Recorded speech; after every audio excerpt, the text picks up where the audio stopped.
l'exploitation de bois précieux. Appel de l'ambassadeur du Japon.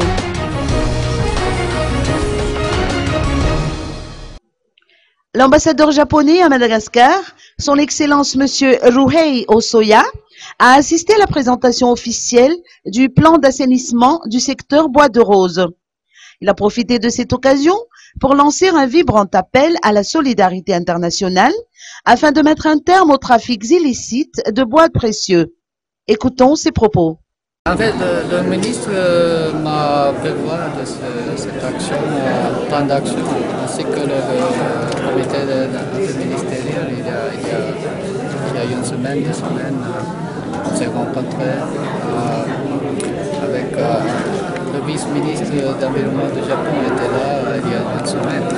Mais ce que je voudrais dire, c'est que la question de trafic illicite de bois de rose, c'est une préoccupation pour mon gouvernement ainsi que pour les autres partenaires techniques et financiers.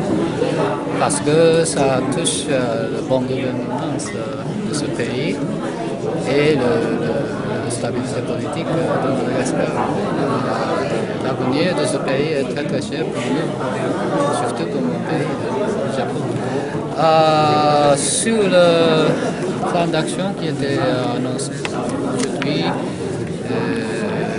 je le saluais, je félicite le gouvernement pour avoir pris des mesures, avoir constaté ce plan qui sont très, très ambitieux.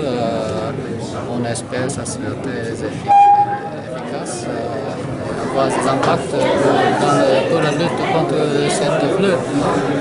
Surtout sur l'amont, disons, le contrôle intérieur surtout.